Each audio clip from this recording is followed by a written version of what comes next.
ঘরে যদি কঠিন বিপদ, ব্যবসায় ঝামেলা, ঋণ হয়ে গেছেন, কোটি টাকা আদায় করতে পারেন না, যত মুসিবতের কথা বললাম সব মুসিবতের থেকে মুক্তি পাওয়ার একটা আমল হলো ইস্তেগফারের আমল।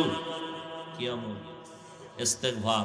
আস্তাগফিরুল্লাহাল আযীম, আস্তাগফিরুল্লাহাল আযীম, আস্তাগফিরুল্লাহাল আযীম। পারবেন না ইনশাআল্লাহ? আরো যদি বাড়ায় পড়েন বেশি সওয়াব। আস্তাগফিরুল্লাহাল্লাযী লা ইলাহা ইল্লা হুয়াল হাইয়ুল কাইয়্যুম ওয়া আতুবু ইলাইহি।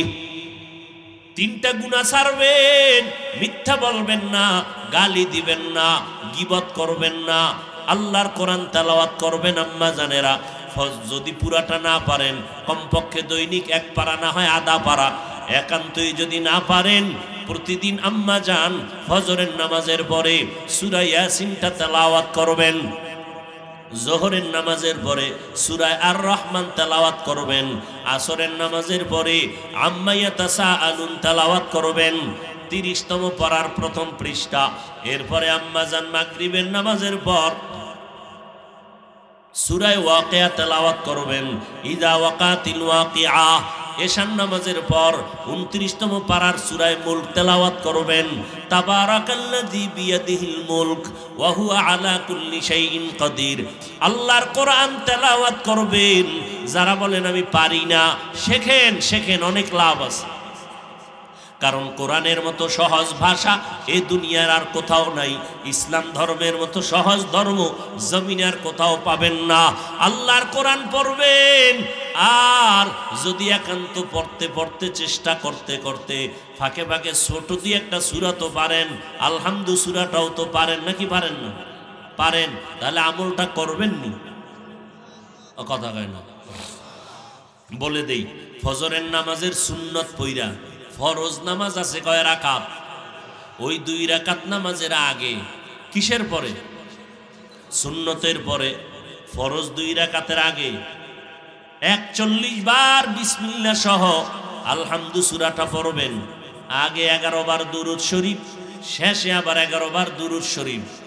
41 বার সূরা ফাতিহা বিসমিল্লাহ সহ।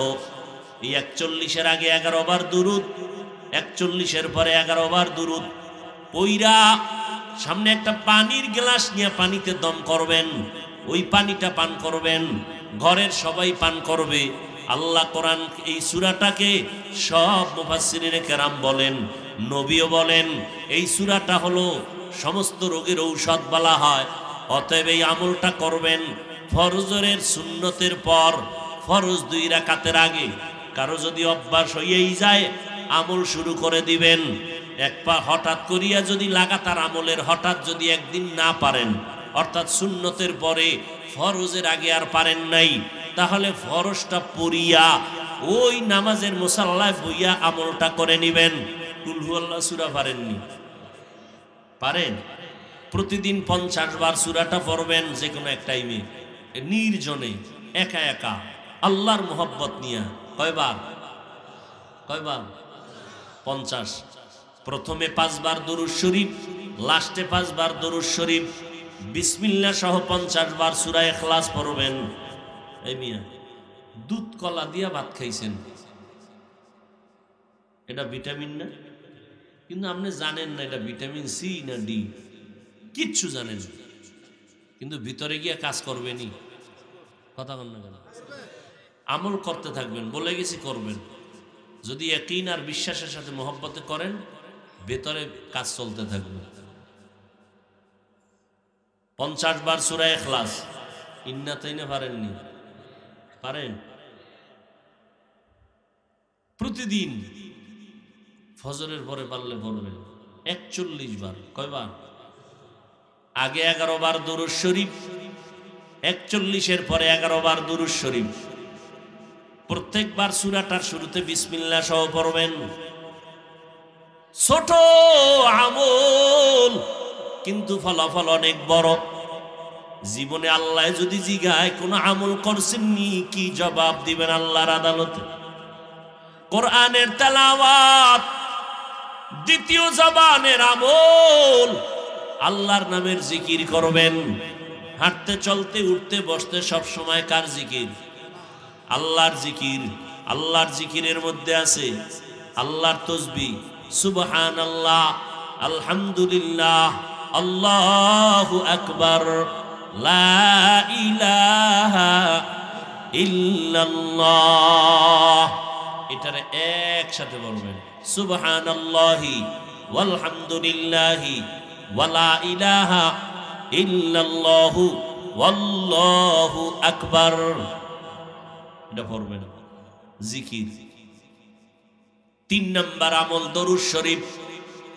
কি আমল? শুরুতেই বলছিলাম সাল্লাল্লাহু আলাইহি ওয়া আলিহি ওয়াসাল্লাম, সাল্লাল্লাহু আলাইহি ওয়া আলিহি ওয়াসাল্লাম। সহজ সহজ জিনিস, গল্পে গল্পে রাত কাটায়। দরুদ পড়েন, বেশি বেশি পড়বেন, অনেক লাভ, অনেক লাভ, অনেক লাভ। 4টা আমল চালু করবেন। 1 নাম্বার কোরআন তেলাওয়াত, দ্বিতীয় আল্লাহর নামের জিকির, তৃতীয় হলো নবীর নামে দরুদ সালাম, 4 নাম্বার হলো ইস্তেগফারের আমল। জবানটা হেফাজত করবেন, ইস্তেগফার পড়বেন। গুনাহ বেশি হয়ে গেছে, ইস্তেগফারের আমল করবেন। আল্লাহর কাছে তওবা করেন, জীবনের পেছনের গুনার জন্য ইস্তেগফার। ও দয়ার মালিক, জীবনে অন্যায় করেছি, মা বাবার সাথে, কত শিক্ষকের সাথে, মুরব্বীদের সাথে। আজকে থেকে তওবা করলাম, মিথ্যা বলবো না, গালি দিব না, গীবত করব না, মা বাবারে কষ্ট দিব না, উলামায়ে কেরামের পরামর্শ নিয়ে চলবো, নবীর তরিকা মেনে চলবো, দেশের বিরুদ্ধে, জাতির বিরুদ্ধে ষড়যন্ত্র করব না। ও আল্লাহ, পিছনের সব গুনাহ থেকে ক্ষমা চাই। আল্লাহ বলে, বান্দা যদি খাঁটি মনে ইস্তেগফারের সাথে তওবা করো, বিনয়ী হইয়া, লজ্জিত হইয়া, চোখের পানি ছাড়িয়া, আমি তোমার জীবনের সব গুনাহ মাফ করে দিব। ও যুবক বাবারা, কয়দিন আর দুনিয়ায় বাঁচবা জানা নাই, আজকে তওবা করে নাও। জীবন চলিয়া গেল যাক, আর নামাজ ছাড়বা না, মা বাবারে কষ্ট দিবা না, বেপরদায় চলবা না, নবীর তরিকা মেনে চলবা, উলামায়ে কেরামের পরামর্শ নিয়ে চলবা। এই যারা ব্যবসা করেন, মিথ্যা কথা বলবেন না, তো হারাম হয়ে যাবে। ঢাকা থেকে আপনি কাপড় কিনছেন, একটা লুঙ্গি, কাপড়ের দোকান দেন, একটা লুঙ্গির দাম হলো 150 টাকা। আপনার দোকান পর্যন্ত আনতে খরচ হলো আরো 50। কত হয়েছে? 200। কাস্টমার যদি জিগায়, ভাইজান লুঙ্গি কিনছেন কত, দিব কত? আপনি যদি বলেন 200 কিনছি, 250 দাও, হারাম। আপনি কিনছেন কত? 150, খরচ কত? এক কথায় কিন্তু পুরাটা হারাম।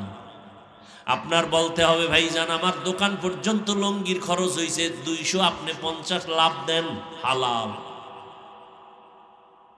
আর হালাল ভাবে যারা ব্যবসা করবেন, তাদের জন্য সুসংবাদ। পয়গম্বর বলেন, ক্বালান নবী সাল্লাল্লাহু আলাইহি ওয়া আলিহি ওয়া সাল্লাম, আত-তাজিরুস সুদুকুল আমিন মা'আন নাবিয়্যিন ওয়াস সিদ্দিকিন ওয়াশ শুহাদা'i ওয়াস সালিহিন। আল্লাহর নবী বলেন, যারা সত্য কথা বলে সৎভাবে ব্যবসা করবে, তারা নবী, সিদ্দিকিন, শুহাদা এদের সাথে জান্নাতে থাকবে। আর আপনি দোকানে সাইনবোর্ড লাগাইছেন, বিক্রি করা মাল ফেরত নেওয়া হয় না, তাহলে আপনি অসৎ ব্যবসায়ী। কি ব্যবসায়ী?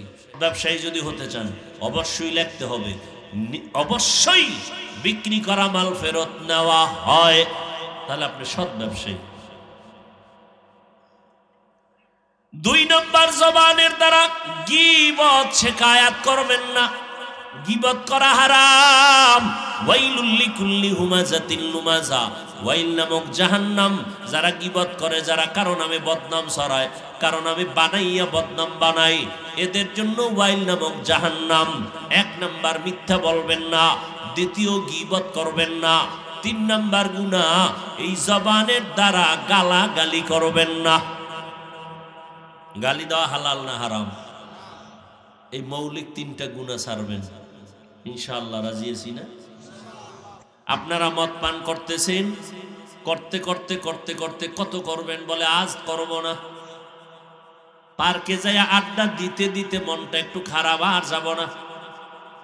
কিন্তু আমরা তো ওই লাইনেই যাই নাই, কোনদিন টিভির সামনেও বসি নাই,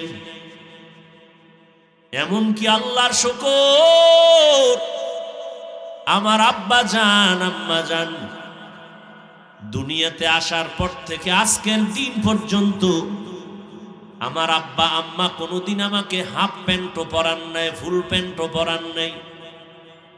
লঙ্গি আর পাজামা পরে বড় হয়েছি, কানি ফাড়া জামাটাও জীবনে গায়ে পরি নাই, আজও পর্যন্ত গোল জামা পরে আছে। এরা যুবক, এই জন্য নবী বলতেছেন সন্তান দুনিয়াতে ঈমানের আলো নিয়ে জন্ম নেয়, মা বাবা সন্তানটাকে খারাপ বানায়। قال النبي صلى الله عليه وآله وسلم ما من مولود إلا يولد على الفطرة فأبواه يهودانه أو ينصرانه أو يمجسانه إلى آخر الحديث।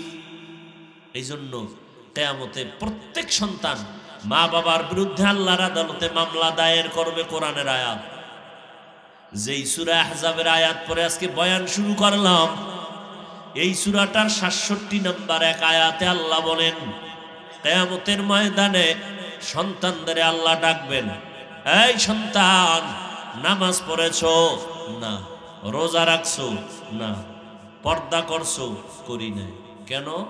সন্তান কোরআনের আয়াত, আল্লাহ আমার কোনো দোষ নেই, তো সব আমার মা বাবা মুরব্বীদের দোষ। এবার আয়াত শুনে আল্লাহ বলেন, সন্তান বলবে, রব্বানা ইন্না আতা'না সাদাতানা ওয়া কুবারানা ফাআদাল্লুনাস সাবিলা। ও আমার রব, আমি বেনামাজি হই নাই, আমার মা বাবা বেনামাজি বানাইছে। আমি বেরোজাদার থাকি নাই, আমার মা বাবা আমাকে বেরোজাদার বানাইছে। ও চৌহালির মুসলমান, আল্লাহর শুকর, ও অহংকারী করি না। পর্দার আড়ালের কত মা আমার বয়ান শুনতেছেন, আপনাদের বুঝাবার জন্য বলি, অহংকারী না। আব্বা আম্মার এতটাই শাসনের ছায়ায় ছিলাম, ৬ বছর বয়স থেকে আজ পর্যন্ত রমাজানের একটা রোজাও ভাঙ্গি নেই। আর আপনার ছেলের বয়স ৩০-২৫। মাঝে মাঝে আম্মা কয়, সাহারি খাবিনি বাবা? আম্মা জান ডাকে, বাবায় কয়, খবরদার ডাকিও না, রোজা যদি রাখে বাবার চেহারা নষ্ট হয়ে যাবে। আছে না নাই? এই মেয়ে সত্য কথা বলবেন, বাঘের মতো মানেন আর না মানেন। আপনি সমর্থন করেন না কেন সত্য কথাটা? এরকম বাবা আছে না নাই? বাপ নামের কলঙ্ক। কয়েক মাস আগে ঢাকা বাড্ডা থানা, কি থানা? বাড্ডা থানায় বাবা মারা গেছে, কোটিপতি। এই ফেসবুকের গোলামরা দেখছেন না সবাই? বাবায় মরে গেল, লাশটা পড়ে আছে, 2টা সন্তান বড় বড় শিক্ষিত। 24 ঘন্টা পর্যন্ত 2টা ভাই বাবার টাকা পয়সা ভাগাভাগি নিয়ে ঝগড়া করে কাটাইলো। বাবার লাশটা দাফন করার চিন্তাও করে নাই, 24 ঘন্টা চলে গেছে। এমন সন্তান জন্ম দিয়া কি লাভ হবে বাবা? এমন সন্তানের বাবা হইয়া কি লাভ হবে বলো? 10টা সন্তানের দরকার নাই, জাতের সন্তান একটাই যথেষ্ট।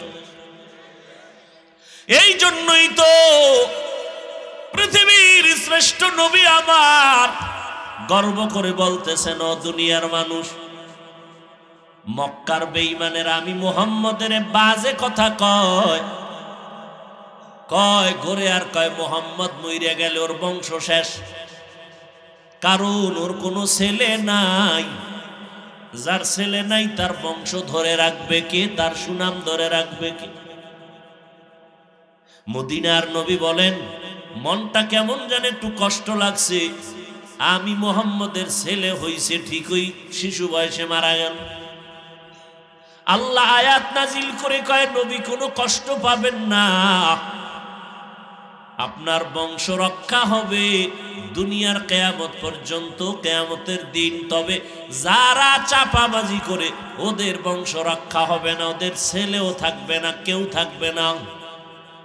নবীর সান্ত্বনা দিয়ে আল্লাহ কয়, ইন্না আ'তাইনাকাল কাউসার ফাসাল্লি লিরাব্বিকা ওয়ানহার ইন্না শানিআকা হুয়াল আবতার।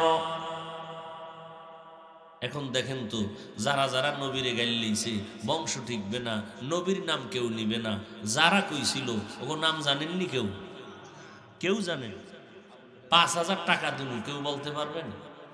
এই মাঠে যারা আছেন ওলামায়ে কেরাম সারা পারবেন? কেউ পারবেন?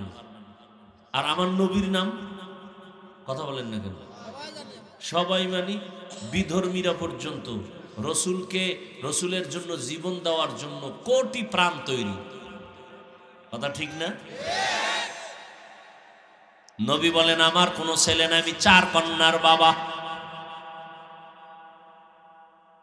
এই দুনিয়ায় যারা কন্যা পেয়েছো শুকর আদায় করিও, তুমি একটা কন্যা পেয়েছো। নবী বলেন, তুমি একটা জান্নাতের মালিক হয়েছো। আরো আসতে, তুমি 2টা কন্যা পেয়েছো, তুমি 2টা জান্নাতের মালিক। তুমি 3 কন্যা পেয়েছো, 3টা জান্নাতের মালিক। বাবায় খুব খুশি, 2 কন্যা পাইছে, কয় জান্নাত? হুজুর আলহামদুলিল্লাহ, আমি 2 মাইয়া পাইয়া 2 জান্নাতের মালিক। মাইয়া 2টা কি করে? কয় এরা গ্রামীণ ব্যাংকের মালিক। জিন্দেগি মে বন্দেগি তু করনা হে, জিন্দেগি মে বন্দেগি তু করনা হে।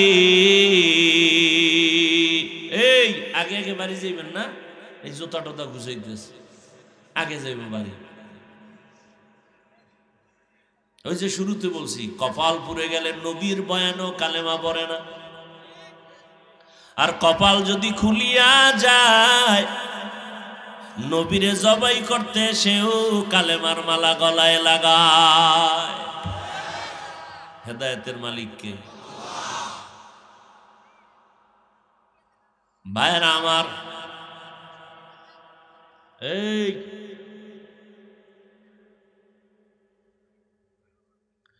আল্লাহ বলেন, আমাকে ভয় করো। ভয়ের নাম তাকওয়া, ভয়ের নাম খৌফ, ভয়ের নাম খশিয়া। লাউ আনজালনা হাযাল কুরআনা আলা জাবালিন লারাআইতাহু খাশিআম মুতাসাদ্দিআম মিন খাশিয়াতিল্লাহ। ওয়া তিলকাল আমসালু নাদরিবুহা লিন-নাস وتلك الأمثال نضربها للناس لعلهم يتفكرون।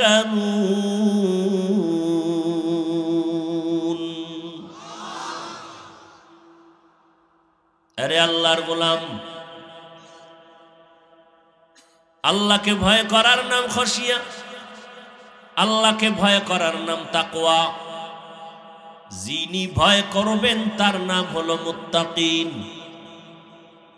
ভয় থাকে অন্তরের ভেতরে, এটা ঢুকাইতে হয়। জন্মলগ্ন থেকে অন্তরে ভয় নিয়ে আসে না কেউ। আল্লাহ বলেন, আগে আমাকে ভয় কর। কারণ এই ভয়টা না থাকার কারণে হাজারো বয়ান চলে, আমল চলে না। হাজারো বয়ান চলে, আমল নেই। এত সুন্দর একটা বেহেশতের বাগানে বৈশা, যেখানে বসার সাথে সাথে গুনাহ মাফ। কত দাম এই প্যান্ডেলের আপনারা জানেন? আপনারা যখন ঘর থেকে বের হইছেন, নবীজির হাদিস আছে ৭০,০০০ ফেরেশতার কাফেলা আপনার সাথে আসছে।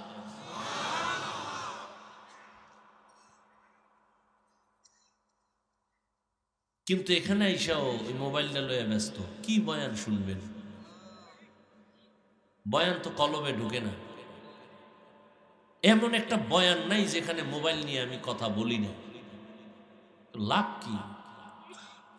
আচ্ছা, আপনি মোবাইলটা ধরে ফায়দাটা কি বলেন তো? এই ওয়াজের প্যান্ডেলে মোবাইল নিয়ে যে বসে আছেন, কি ফায়দা কি? আপনি 10-100 হাত দূরে বসে মোবাইল ধরলে ছবিটা কি স্পষ্ট আসবে? রেকর্ডটা ভালো হবে? এর দুর্বুদ্ধিও নাই।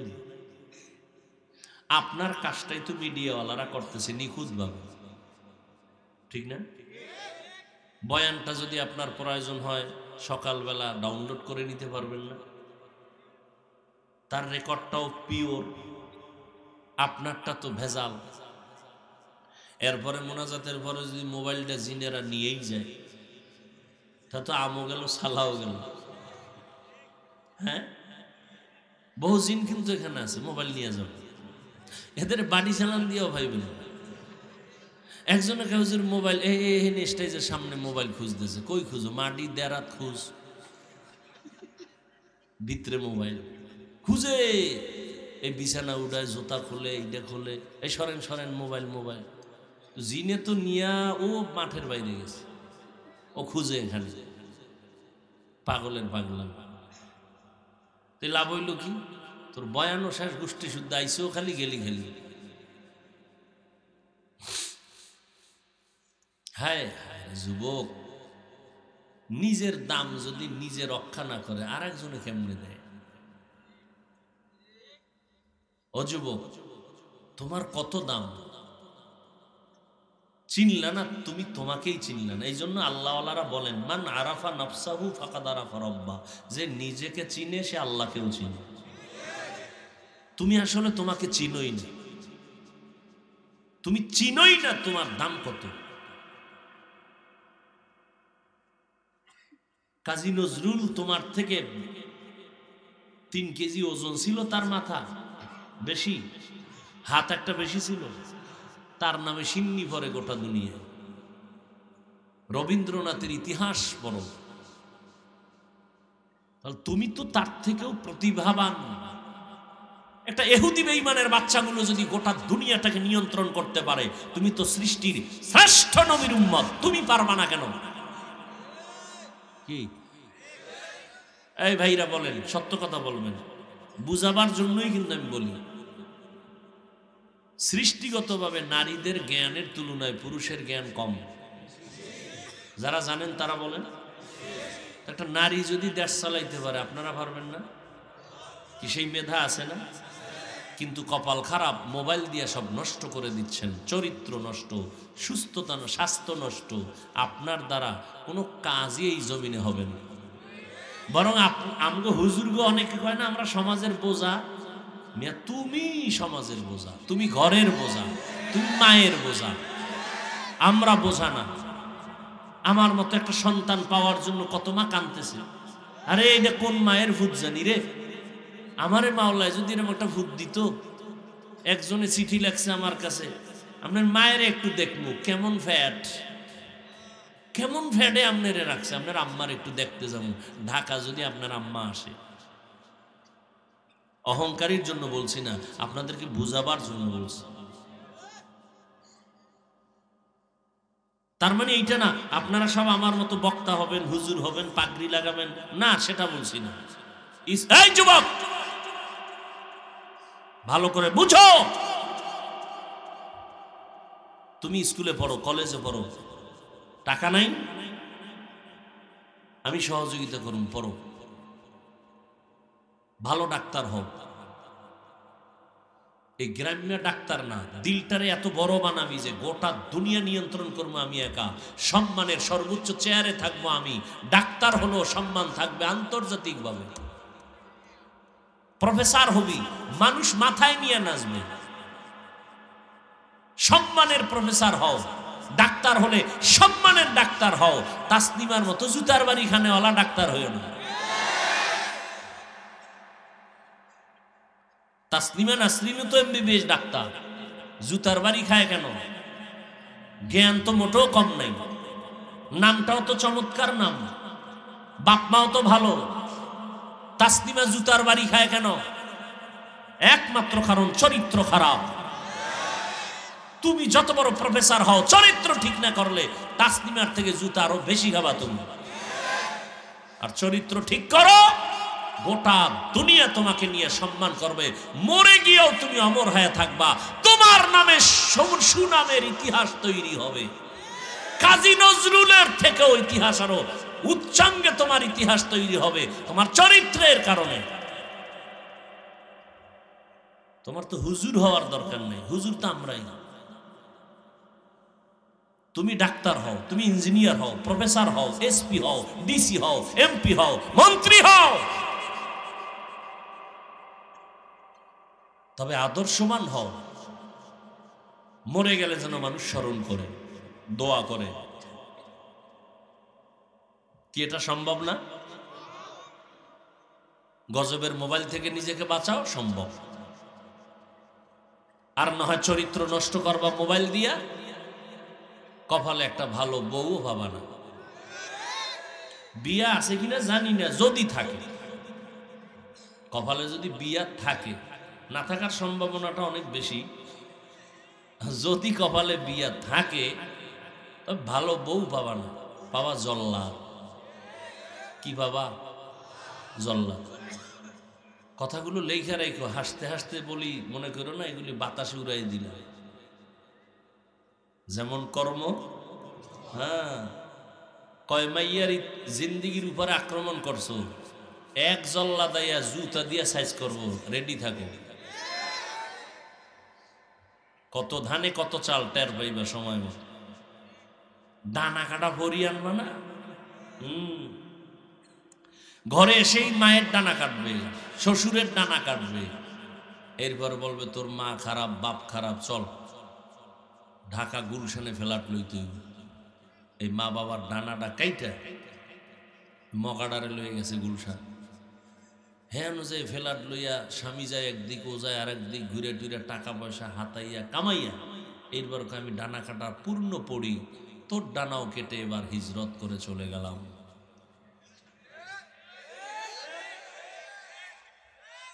কি এখন ফেব্রুয়ারি না, জানুয়ারির 23 তারিখের এক কাহিনী। এই ফেসবুকের গোলামেরা, 23 তারিখ জানুয়ারির, এক যুবক 3 বাচ্চার মার সাথে লাইন কইরা এরপরে চাইছে যে ওর স্বামীরে মেরে ফেলবে। ঠিকই মেরে ফেলছে। স্বামীরে মারছে কেন? এই মেয়েটাকে নিয়ে সে থাকবে, 3 বাচ্চার মা। কি হইল? জেলখানায় গেল। 23 জানুয়ারি সম্ভবত রায় হইল, ছেলের ফাঁসি আর ওই বাচ্চার মায়ের যাবজ্জীবন। মেয়েটাও কাঁদতেছে, বাচ্চাগুলো পেছনে দৌড়াচ্ছে আর আম্মু আম্মু বলে চিৎকার দিচ্ছে। বাচ্চা, ছোট ছোট বাচ্চা। লাভ হইল কি? কত একজনকে পাইতে যাইয়া আর একজনকে হত্যা করলি, পরিণাম ফল ফাঁসি, জেলখানা। কি মনে করছো সরকারি দল করো বাঁচাইবে? ওরে একটু আগে না বলছি, কপাল পুরলে রসুলের বয়ানেও কালেমা হয় না। কপাল যদি পুড়ে যায়, একেবারে বেশি অতিরঞ্জিত করতে করতে মনে করছে আমারে সরকার বুঝি বাঁচাইবে। সরকার কয় তুই এত অতিরঞ্জিত করছো, তোর নমিনেশনটাই দেব না, যা। কারণ কি? অতিরিক্ত কিছু করলে আসমান থেকে ফয়সালা যখন হয়ে যায়, তখন তার আপন বন্ধুটাও দুশ্মন হয়ে যায়। তখন আপন আর আপন থাকে না, আল্লাহর অন্তরে ঘৃণা তৈরি করে দেয়। বুঝাবার জন্য বলছি বাবা, রাগ কইরো না। আল্লাহর ভয় অন্তরে জমা করো। ভয় থাকলে মানুষ গুনাহ ছাড়বে। মা বাবার সামনে সন্তান সহসা অন্যায় করে না কেন? মা বাবারে কি পায়? ভয় পায়। শিক্ষকের সামনে ছাত্র সচরাচর অন্যায় করে না কেন? শাস্তির ভয়। ঠিক যেই মানুষ আল্লাহর আযাবকে ভয় পাইবে, সে কখনো আল্লাহকে বেজার করে গুনাহ করবে না। এই ভয়ের নাম তাকওয়া। আর এই ভয়টা অর্জন করার একমাত্র ঠিকানা আল্লাহওয়ালাদের সোহবত। ইয়া আইয়ুহাল্লাযীনা আমানুত্তাকুল্লাহা আকুলু কাওলান সাদীদা। উঠা বসা করলে কিন্তু আমি হাত দুইটা উঠাইয়াই মোনাজাত দিয়ে দিই, চিল্লাইলেও আর হাত নিচে নামবে না। খবরদার, আগামী 1 বছর পরে আবার যদি হাত নিচে নামানো যায়, এই বছর আর নামবে না। অতএব নিজের কপালও পুরবেন না, অন্য ভাইদের বয়ান শোনারও ডিস্টার্ব করবেন না। আল্লাহর ভয় অন্তরে জমা করো। দ্বিতীয় কর্মসূচি, জবানটাকে বান্দা কন্ট্রোল করো। আচ্ছা, পা কন্ট্রোল করো বলেন না কেন? চোখ কন্ট্রোল করো বলেন না কেন? জবানটার কথা বললেন কেন? জবান হইল একটা কঠিন অস্ত্র, ব্লেডের মতো ধার। ব্লেডের চারোপার্শ্বে ধার না, জিহ্বারও কি চারোপার্শ্বে ধার। এটা যেমন ভালো তেমন খারাপ। কেমন ভালো? তুমি একটা খানা লইছো, ভাতের লোকমা, চোখ তোমাকে এটাকে ভালো করে সিসি ক্যামেরার মতো তন্ন করে খোঁজে দিল, কোনো সমস্যা নাই, লোকমা খাও। কিন্তু একটা চুল ভিতরে রয়ে গেছে, এটা চোখ ধরতে পারে নাই, জিহ্বায় ধরে ফেলছে। ধরছে না? কত বড় অস্ত্র! দুনিয়ার হায়াতে কথা বলতে বলতে, দুনিয়ায় চলতে চলতে হাত দুর্বল লাগে, মাথা ব্যথা করে, কান ব্যথা করে, ঠোঁট ব্যথা করে, গাল ব্যথা করে, পা ব্যথা করে। জিহ্বা এমন একটা অস্ত্র, হাজার হাজার কোটি কোটি কথা এই জবানে সাপ্লাই দিয়েছো, আজও পর্যন্ত 1 সেকেন্ডের জন্য কারো জিহ্বা বন্ধ হয় নাই, ব্যথাও হয় নাই। কেমন বড় অস্ত্র! এটা যেমন ভালোর ভালো, খারাপের খারাপ, বেলেটের মতো চারোপার্শ্বে ধার। এই জিহ্বা দিয়া যদি ডান দিকে তাকায় কয় তোমার কোনো অপরাধ নাই, ফুলের মালা, আবার এই জিহ্বা দিয়েই যদি কয় ওকে ধর, নিরপরাধ বান্দার হাতেও হ্যান্ডকাপ। এই জিহ্বায় যদি একটা অপরিচিত মাইয়ারে কয় আলহামদুলিল্লাহ তুমি আমার বউ কবুল, বউ হয়ে গেছে। ঠিক এই জিহ্বাটা ঘুরায় যদি বলে তালাক, আছে নাকি? আপনাকে চৌহালিতে তালাক কইলেও থাকে। আর এখন যে ফেতনা শুরু হয়েছে আমাকে হুজুর ভিতরে, আল্লাহ মাফ করুন, কেয়ামতের আলামত। একদল হুজুরেরা কয় 3 তালাক দিলেও তালাক হবে না। নাউজুবিল্লাহ, আইয়ে না? আল্লাহ মাফ করেন। জিহ্বা এমন একটা অস্ত্র, মারাত্মক অস্ত্র রে বাবা। দ্বিতীয়, এই জিহ্বার কথায় মানুষের সম্মান বাড়ে, এই জিহ্বার কথায় মানুষের সম্মান কমে যায়। জিহ্বার কথায় মানুষ হাসে, জবানের কথায় মানুষ কাঁদে, ঠিক নেই? জিহ্বা কেমন একটা অস্ত্র। দ্বিতীয় কথা হলো, জিহ্বা যখন উল্টা পাল্টা করবে কেমনে কন্ট্রোল করবেন? হাতটা যদি উল্টা পাল্টা করে, হাত দুইটা বেঁধে দাও, অন্যায় বন্ধু। পা যদি অন্যায় করে, পা বেঁধে দাও বন্ধু। আগের যুগে মুরব্বীরা 2-1 জনে জানতেও পারেন। ওই পাঠান পাঠান পাঠান হইতো না, মুরব্বীরা কথা কর না কেন? পাঠান ছিল, হ্যাঁ? এই পাঠানদের আকল কম, জ্ঞান। পাঠানের বাড়ি পাঠান চোর, চোর ঢুকছে, চোর। চোরারে ধৈর্যা রাইতে পাও দুইটারে বাইন্দা, খুঁটির গোড়ায় বাইন্দা গেছে গিয়া থানায় খবর দিল, স্যার চোর ধরছি, তাড়াতাড়ি আইন। সরল মানুষ, খুব সরল। তো এবার চোর কই? বান্ধে থুইছি। কেমনে বাঁধছেন? পাও দুইটা বান্ধে খুঁটির লগে গোড়ায় আটকাই থুইছি। হাত বাঁধছেন? না, হাত বান্ধি নেই। হাত বান্ধেন নাই তো ছুটেই গেলে। এটা তো কথা। তবে স্যার আমার বিশ্বাস আমিও পাঠান, চোরেও পাঠান। আমার বুদ্ধিতে যেহেতু হাত বান্ধা ধরে নাই, ওর বুদ্ধিতেও ধরবে না, অত টেনশন নাই। ও ওখানে বইয়েই দিছে, গিয়ে দেয় ঠিকই বইয়ে দিছে। পা অন্যায় করে পা বেঁধে দাও, হাত অন্যায় করে হাত আটকাইয়া দাও, চোখ অন্যায় করে চোখের মধ্যে পট্টি লাগায় দাও। কিন্তু জিহ্বা যদি অন্যায় করে এটারে আটকাইবা কেমনে? রশি দিয়া বাঁধা যাবে না, কষ্টেপ লাগানো যাবে না, সুপার গুলো লাগানো যাবে না। জিহ্বাটারে কেমনে কন্ট্রোল করবা? আল্লাহ কয় এটা কন্ট্রোলের জন্য আমার দাও একটা মেডিসিন আছে, এটারে লাগায় দাও, জিহ্বা কন্ট্রোল হয়ে যাবে। আল্লাহর দেওয়া মেডিসিনের নাম হলো তাকওয়া। হারকে দারাত খৌফে হক দরদিল মাদাম, জান্নাতুল মাওয়া দেহত উরা মাকাম, জুজবা হকচি জে মখাজ ইনসোজা, ফজলে উআ মস্তে দর জুমলা জাহা। জবানটাকে কন্ট্রোল করার মেডিসিন হলো আল্লাহর ভয়।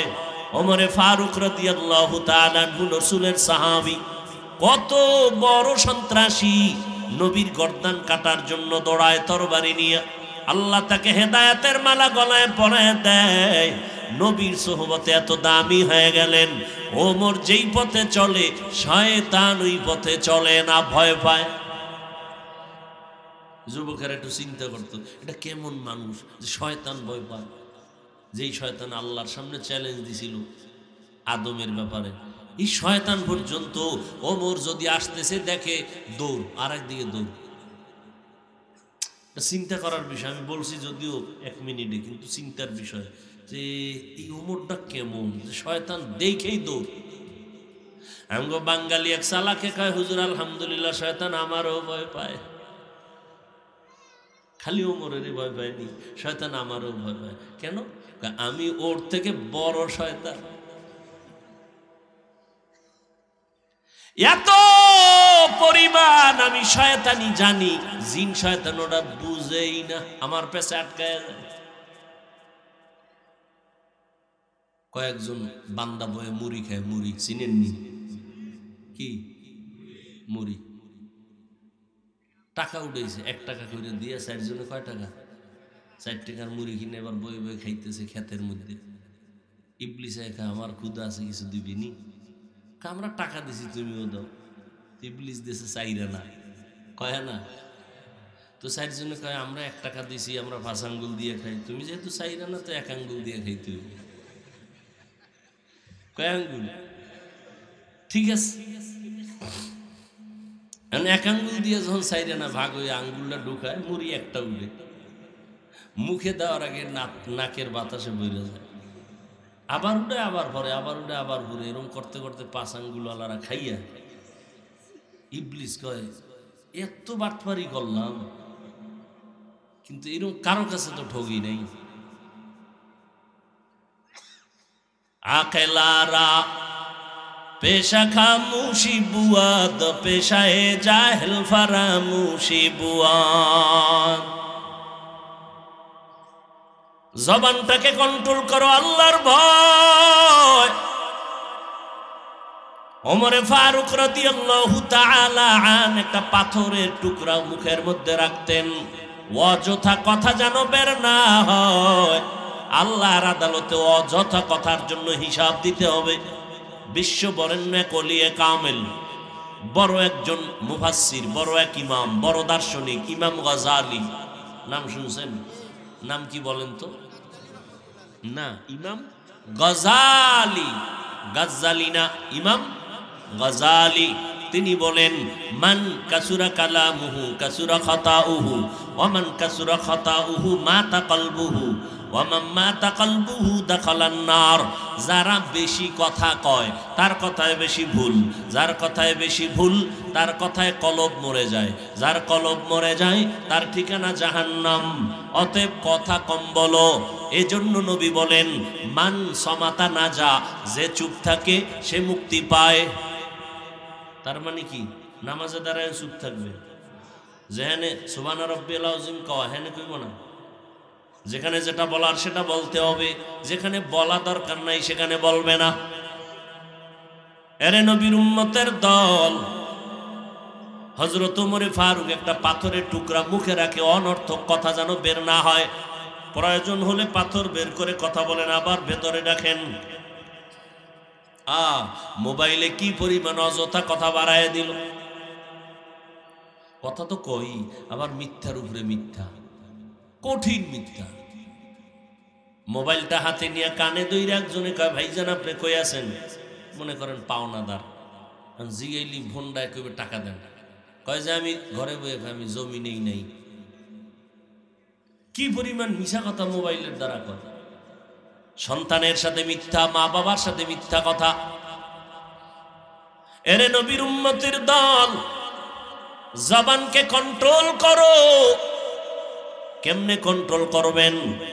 একদিকে আল্লাহর ভয় অন্তরে রাখবেন, অপরদিকে মৌলিক কয়েকটা গুনাহ ছাড়েন, মৌলিক কয়েকটা নেক আমল করেন, দেখবেন জিহ্বা ব্যস্ত হয়ে যাবে, অনেক গুনাহ থেকে বেঁচে যাবে। কয়েকটা নেক আমল চালু করে দেন, মৌলিক কয়েকটা গুনাহ ছেড়ে দেন, ছেড়ে দিয়ে নেক আমল চালু করেন, জিহ্বা ব্যস্ত থাকবে, নেক আমলে গুনাহ কম হবে। মৌলিক কয়েকটা গুনাহ ছাড়ার কথা আমি বলবো, ধৈর্য হবে? হবে। 1 নাম্বার, মিথ্যা কথা বলা যাবে না। বলেন, মিথ্যা বলা পাপ না সওয়াব? ছোট না বড়? মিথ্যা কথা বলা যাবে না, মিথ্যা বলা হারাম। যারা মিথ্যা বলবে আজ না কাল তাদের ধ্বংস অনিবার্য। নবীর কাছে একজন আসামি গিয়া দাঁড়ায় গেল, ও পয়গম্বর, আমি জমিনের মধ্যে একজন অপরাধী, তবে আমি মারাত্মক কয়েকটা অপরাধ করি। আপনার কাছে আমি স্বীকার করব, তবে আমাকে সবগুলো একসাথে নিষেধ করবেন না, বাদ দিতে। একটা একটা বলবেন, আমি একটা একটা বন্ধ করব, একত্রে সব বন্ধ করতে পারবো না। নবী বলেন, কি অপরাধ করো? বলে, নবী আমি বেশি বেশি মিথ্যা বলি। 2, আমি জেনা করি। 3, বলে আমি মদ পান করি। 4, আমি চুরি করি। সোরায় মনে মনে ভাবছে 4টে গুনার কথা বেশি মূল। নবী একটা একটা আমাকে বলবে, আজকে একটা, পরে আবার এটা ঠিকঠাক করে আবার আমি। তাহলে আজকে নবী কি বলবেন? মনে মনে সোরায় ভাবছে যে চুরিটা বন্ধ করতে কইবে। নবী তো বিশ্ব নবী, পৃথিবীর শ্রেষ্ঠ ডাক্তার, এমন একটা ঔষধ এই চোরাকে দিয়েছেন, এক ঔষধে সব রোগ কমপ্লিট হয়ে গেল।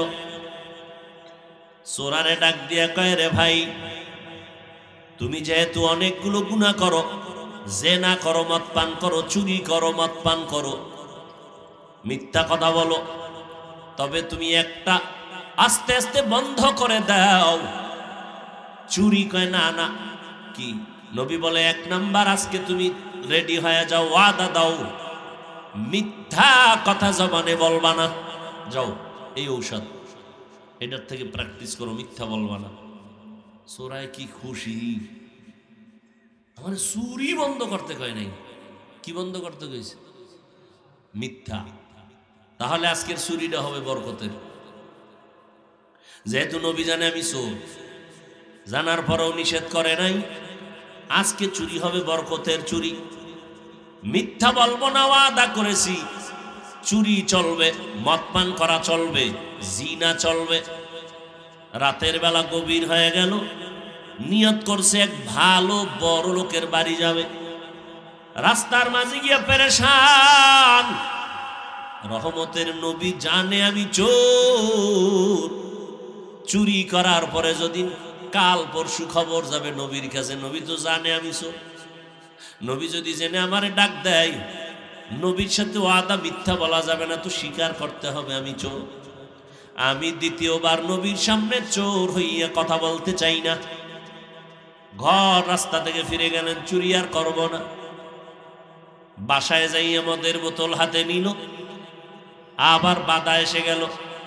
রহমতের নবী যদি বলেন মদ পান করছো কিনা বল, আমার তো সত্যই বলা লাগবে। দ্বিতীয়বার আমি সত্য বলে মদ পানকারী হিসাবে পরিচয় হতে চাই না। নবীর এক ঔষধে ওই বান্দা পরিপূর্ণ মুত্তাকি হয়ে গেল, পাক্কা ঈমানওয়ালা হয়ে গেল।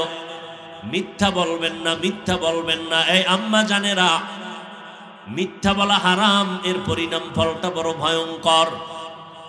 ও যুবক, মিথ্যা কথা বলার পরিণাম ফল পরকালে জাহান্নাম, দুনিয়াতে বেইজ্জতির কোনো সীমানা নাই। এই যারা ব্যবসা করেন মিথ্যা কথা বলবেন না, তো হারাম হয়ে যাবে। ঢাকা থেকে আপনি কাপড় কিনছেন, একটা লুঙ্গি, কাপড়ের দোকান দেন, একটা লুঙ্গির দাম হলো 150 টাকা, আপনার দোকান পর্যন্ত আনতে খরচ হলো আরো 50। কত হয়েছে? 200। কাস্টমার যদি জিগায় ভাইজান লুঙ্গি কিনছেন কত, দিব কত, আপনি যদি বলেন 200 কিনছি, 250 দাও, হারাম। আপনি কিনছেন কত? 150, খরচ কত? এই এক কথায় কিন্তু পুরাটা হারাম। আপনার বলতে হবে ভাইজান আমার দোকান পর্যন্ত লুঙ্গির খরচ হয়েছে 200, আপনি 50 লাভ দেন, হালাল। আর হালাল ভাবে যারা ব্যবসা করবেন তাদের জন্য সুসংবাদ। পয়গম্বর বলেন, ক্বালান নবী সাল্লাল্লাহু আলাইহি ওয়া আলিহি ওয়া সাল্লাম, আত-তাজিরুস সুদুকুল আমিন মা'আন নাবিয়্যিন ওয়াস সিদ্দিকিন ওয়াশ শুহাদা'i ওয়াস সালিহিন। ওয়া আল্লাহর নবী বলেন, যারা সত্য কথা বলে সৎভাবে ব্যবসা করবে তারা নবী, সিদ্দিকিন, শুহাদা এদের সাথে জান্নাতে থাকবে। আর আপনি দোকানে সাইনবোর্ড লাগাইছেন বিক্রি করা মাল ফেরত নেওয়া হয় না, তাহলে আপনি অসৎ ব্যবসায়ী। কি ব্যবসায়ী? ব্যবসায়ী যদি হতে চান অবশ্যই লিখতে হবে, অবশ্যই বিক্রি করা মাল ফেরত নেওয়া হয়, তাহলে আপনি সৎ ব্যবসায়ী। 2 নম্বর, জবানের দ্বারা গীবত শিকায়াত করবেন না। গীবত করা হারাম। ওয়াইলুল লিকুল্লি হুমাযাতিন লুমাযা, ওয়াইল নামক জাহান্নাম যারা গীবত করে, যারা কারো নামে বদনাম ছড়ায়, কারো নামে বানাইয়া বদনাম বানায়, এদের জন্য ওয়াইল নামক জাহান্নাম। 1 নাম্বার মিথ্যা বলবেন না, 2 গীবত করবেন না, 3 নাম্বার গুনাহ এই জবানের দ্বারা গালাগালি করবেন না। গালি দেওয়া হালাল না হারাম? এই মৌলিক 3টা গুনাহ ছাড়বেন ইনশাআল্লাহ। রাজি আছি না? আচ্ছা, গুনাহ ছাইরে কি কষ্টে লাগায় তো বসে থাকলে হবে না, আরো কয়েকটা নেক আমল চালু করবেন। ওই নেক আমল যখন জিহ্বায় চলতে থাকবে তখন গুনাহ করার সময় আর পাবে না। 1 নাম্বার জিহ্বার নেক আমল কোরআনের তেলাওয়াত। কিসের তেলাওয়াত? বললেই বলবেন হুজুর পারি না, এই কথা বললে কি নাজাত পাবেননি? আপনি আলহামদুলিল্লাহ সূরা পারেননি? ও বাবারা, এই মোনাজাতটা দিয়ে ফেলাম, টের পান না তো ভাই কত কষ্ট। পৃথিবীতে কথা বলার মতো কষ্টের কোনো কাজ নাই।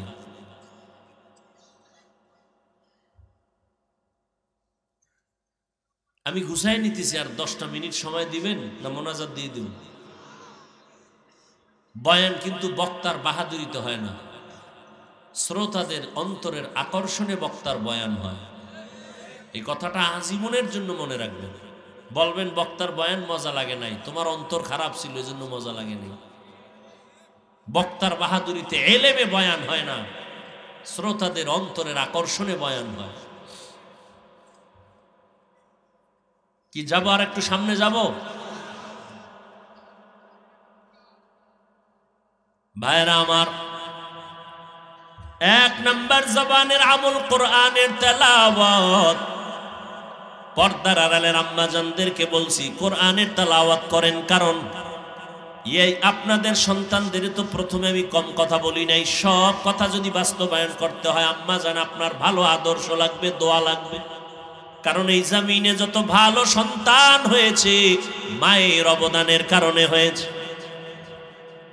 এরে আম্মাজান, আপনারা নবীদের মায়ের মতো মা, সাহাবায়ে কেরামের মায়ের মতো মা, আলেম হাফেজের মায়ের মতো মা, আপনাদের এত মর্যাদা। আপনার আম্মাজান আয়েশা রাদিয়াল্লাহু আনহার মতো নারী, ফাতেমা রাদিয়াল্লাহু আনহার মতো নারী, খাদিজা রাদিয়াল্লাহু আনহার মতো নারী, ইসমাঈল নবীর মা হাজেরা আলাইহাস সালামের মতো নারী, আপনারা ঈসা নবীর মা মারিয়াম আলাইহাস সালামের মতো দামি নারী। আপনারা বেঈমান ফেরাউন, এত বড় বেঈমান, আল্লাহর সাথে চ্যালেঞ্জ দিয়ে নিজের খোদা দাবি করলো। ওই ফেরাউনের ঘরে আল্লাহ গোলাপ ফুল ফুটাইয়া জান্নাতি বানায় দিলেন। তার স্ত্রী নাম কি? আসিয়া, এরে আম্মা জান, যেই ফেরাউন আল্লাহর সাথে চ্যালেঞ্জ দিয়ে নিজের খোদা দাবি করলো, ওই ঘরের স্ত্রী আসিয়া যদি জান্নাতি হতে পারে, আপনি কেন পারবেন না?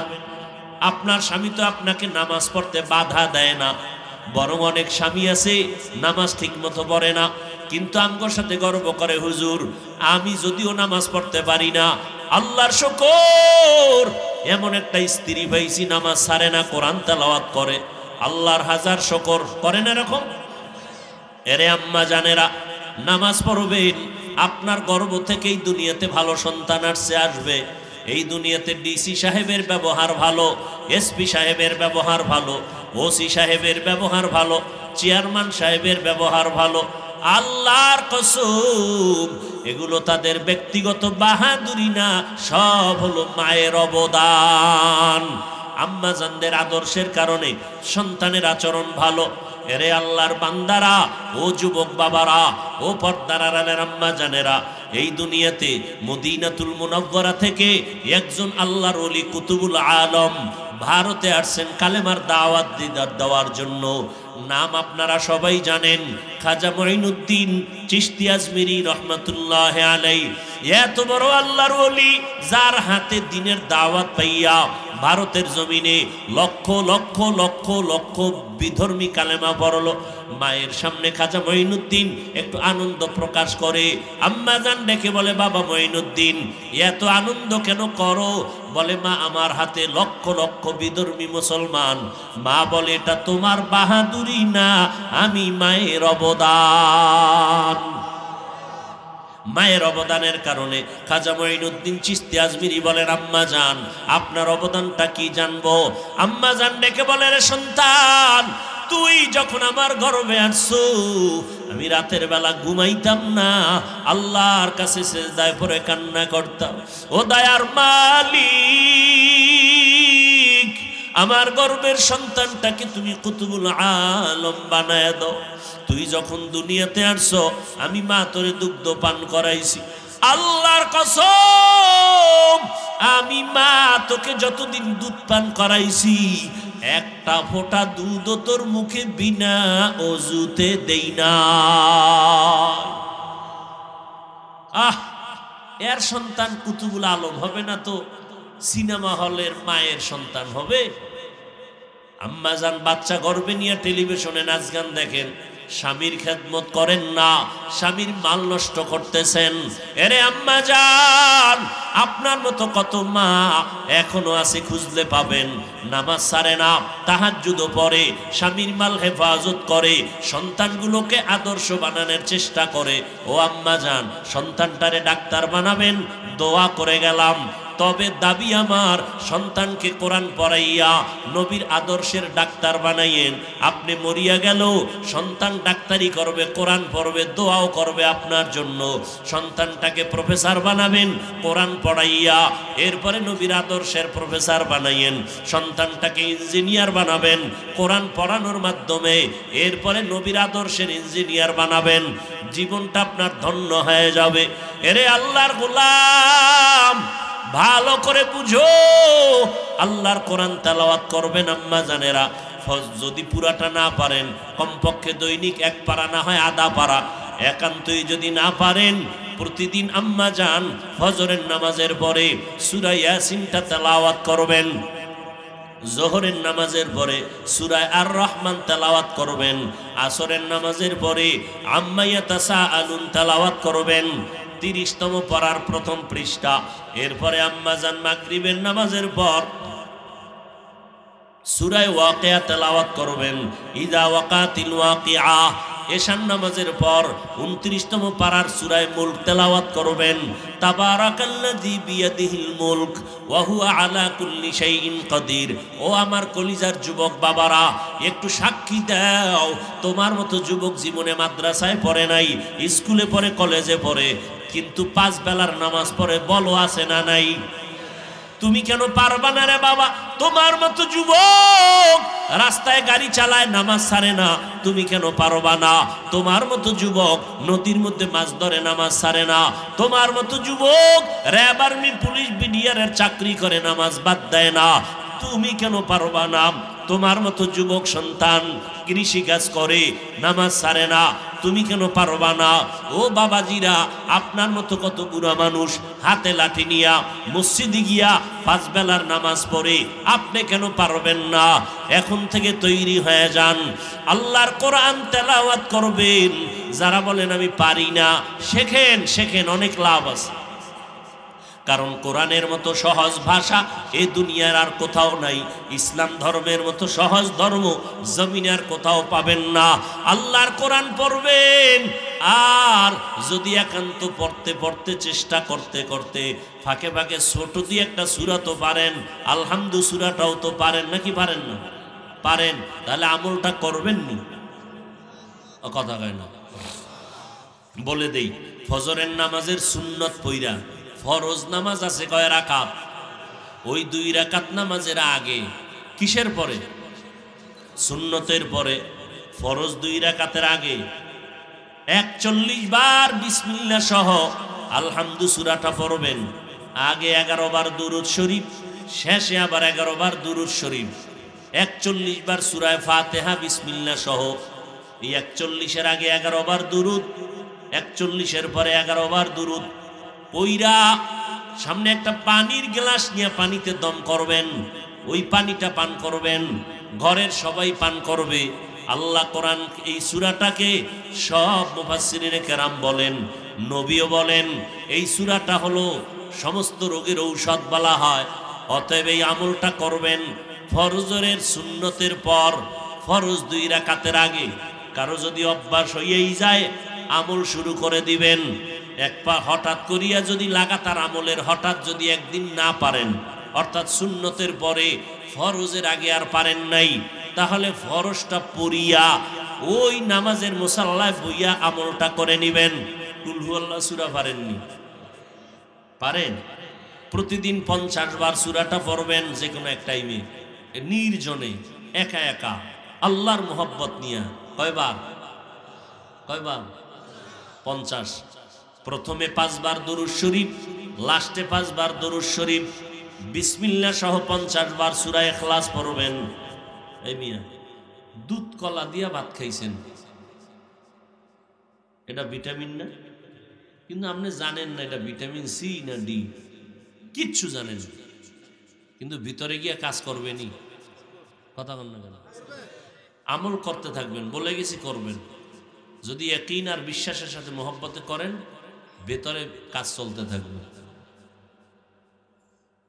50 বার সূরা ইখলাস, ইন্না তাইনা পারেননি? পারেন? প্রতিদিন ফজরের পরে পারলে পড়বেন 41 বার। কয়বার?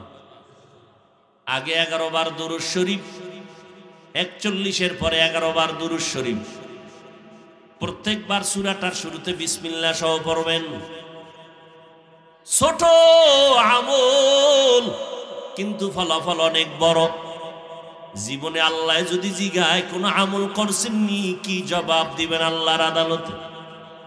কোরআনের তেলাওয়াত দ্বিতীয় জবানের আমল। আল্লাহর নামের জিকির করবেন, হাঁটতে চলতে উঠতে বসতে সব সময় কার জিকির? আল্লাহর জিকির। আল্লাহর জিকিরের মধ্যে আছে আল্লাহর তাসবিহ, সুবহানাল্লাহ, আলহামদুলিল্লাহ, আল্লাহু আকবার, লা ইলাহা ইল্লাল্লাহ। এটারে একসাথে বলবেন, সুবহানাল্লাহি ওয়ালহামদুলিল্লাহি ওয়ালা ইলাহা ইল্লাল্লাহু ওয়াল্লাহু আকবার। এটা পড়বেন, জিকির। 3 নম্বর আমল দরুদ শরীফ। কি আমল? শুরুতেই বলছিলাম, সাল্লাল্লাহু আলাইহি ওয়া আলিহি ওয়া সাল্লাম, সাল্লাল্লাহু আলাইহি ওয়া আলিহি ওয়া সাল্লাম। সহজ সহজ জিনিস, গল্পে গল্পে রাত কাটায়, দরুদ পড়েন, বেশি বেশি পড়বেন, অনেক লাভ, অনেক লাভ, অনেক লাভ। 4 নম্বরে আর একটা মজার আমল আছে, পারেন, সবাই পারেন, কিন্তু করেন না। যদি আপনি কঠিন রোগে থাকেন, ঘরে যদি কঠিন বিপদ, ব্যবসায় ঝামেলা, ঋণ হয়ে গেছেন, কোটি টাকা আদায় করতে পারেন না, যত মুসিবতের কথা বললাম সব মুসিবতের থেকে মুক্তি পাওয়ার একটা আমল হলো ইস্তেগফারের আমল। কি আমল? ইস্তেগফার। আস্তাগফিরুল্লাহাল আযীম, আস্তাগফিরুল্লাহাল আযীম, আস্তাগফিরুল্লাহাল আযীম। পারবেন না ইনশাআল্লাহ? আরো যদি বাড়ায় পড়েন বেশি সওয়াব। আস্তাগফিরুল্লাহাল্লাযী লা ইলাহা ইল্লা হুয়াল হাইয়ুল কাইয়্যুম ওয়া আতুবু ইলাইহি। তিনটা গুনাহ ছাড়বেন, মিথ্যা বলবেন না, গালি দিবেন না, গীবত করবেন না। চারটা আমল চালু করবেন। এক নাম্বার কোরআন তেলাওয়াত, দ্বিতীয় আল্লাহর নামের জিকির, তৃতীয় হলো নবীর নামে দরুদ সালাম, চার নাম্বার হলো ইস্তেগফারের আমল। জবানটা হেফাজত করবেন, ইস্তেগফার পড়বেন। গুনাহ বেশি হয়ে গেছে, ইস্তেগফারের আমল করবেন। আল্লাহর কাছে তওবা করেন, জীবনের পেছনের গুনার জন্য ইস্তেগফার। ও দয়ার মালিক, জীবনে অন্যায় করেছি, মা বাবার সাথে, কত শিক্ষকের সাথে, মুরব্বীদের সাথে। আজকে থেকে তওবা করলাম, মিথ্যা বলবো না, গালি দিব না, গীবত করব না, মা বাবারে কষ্ট দিব না, উলামায়ে কেরামের পরামর্শ নিয়ে চলবো, নবীর তরিকা মেনে চলবো, দেশের বিরুদ্ধে, জাতির বিরুদ্ধে ষড়যন্ত্র করব না। ও আল্লাহ, পিছনের সব গুনাহ থেকে ক্ষমা চাই। আল্লাহ বলে, বান্দা যদি খাঁটি মনে ইস্তেগফারের সাথে তওবা করো, বিনয়ী হইয়া, লজ্জিত হইয়া, চোখের পানি ছাড়িয়া, আমি তোমার জীবনের সব গুনাহ মাফ করে দিব। ও যুবক বাবারা, কয়দিন আর দুনিয়ায় বাঁচবা জানা নাই, আজকে তওবা করে নাও। জীবন চলিয়া গেল যাক, আর নামাজ ছাড়বা না, মা বাবারে কষ্ট দিবা না, বেপরদায় চলবা না, নবীর তরিকা মেনে চলবা, উলামায়ে কেরামের পরামর্শ নিয়ে চলবা।